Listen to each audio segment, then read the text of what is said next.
revitalizing your soul through the inspired word of Ellen G. White, inspired by God. This is your daily manna coming to you from Eden's Nutritious Streets. Beloved, I wish above all things that thou mayest prosper and be in health, even as thy soul prospereth. For January 28th, 2025. This reading is taken from Healthful Living by Ellen G. White, Chapter 25, The Organs of Digestion. Physiology of the digestive system. In order to have a healthy digestion, food should be eaten slowly.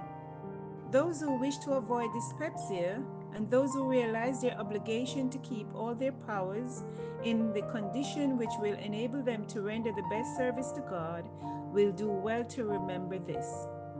If your time to eat is limited, do not bolt your food, but eat less and eat slowly.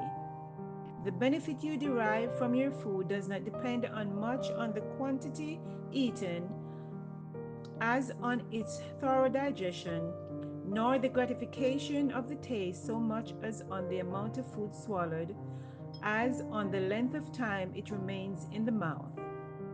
Those who are excited, anxious, or in any great hour would do well not to eat until they have found rest or relief, for the vital powers, already severely taxed, cannot supply the necessary gastric juice. The stomach has a controlling power upon the health of the entire body. Anything which is taken into the stomach and converted into blood becomes a part of the being. The benefit you derive from your food does not depend so much as on the quantity eaten as on its thorough digestion, nor the gratification of the taste so much as on the amount of food swallowed as on the length of time it remains in the mouth. Eat slowly and allow the saliva to mingle with the food. Those who are excited, anxious, or in a hurry cannot supply the necessary gastric juice. Thorough mastication is a benefit both to the teeth and the stomach. The brain is closely connected to the stomach, and its power has so often been called to aid the weakened digestive organs, that is in its turn weakened, depressed, congested. It is important that we relish the food we eat. If we cannot do this, but eat mechanically, we fail to be nourished and build up as we would if we could enjoy the food we take into the stomach. Immediately after eating, there is a strong drought upon the nervous energy.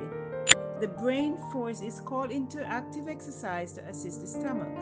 Therefore, when the mind or body is taxed heavily after eating, the process of digestion is injured.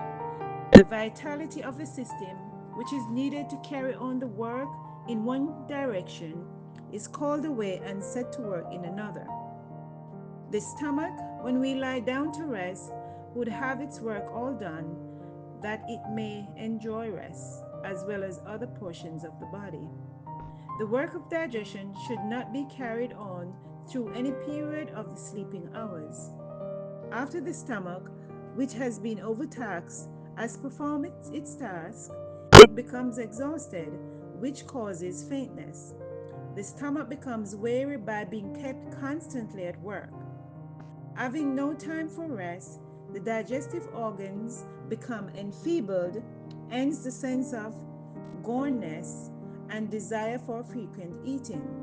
The stomach must have its regular period for labor and rest. The digestive organ should never be burdened with a quantity or quality of food which it will tax the system to appropriate. All that is taken into the stomach above what the system can use to convert into good blood clogs the machinery, for it cannot be made into either flesh or blood, and its presence burdens the liver and produces a morbid condition of the system. The organs of digestion are responsible for breaking down food into nutrients that can be absorbed and utilized by the body. The main organs are the mouth, the esophagus, the stomach, the small intestine, the pancreas, the liver, the gallbladder, the large intestine. These organs work together to break down food into nutrients that can be absorbed and utilized by the body for energy, growth, and repair. The digestive organs have an important part to act in our own life happiness. God has given us intelligence that we may learn what we should use as food. I therefore beseech you to be hearers as well as doers of the Word of God and the inspirational pen of Ellen G. White. Be sure to listen tomorrow for another Daily Manna coming to you from Eden's Nutritious Street. Thank you for listening. That thou mayest prosper and be in health, even as thy soul prosper.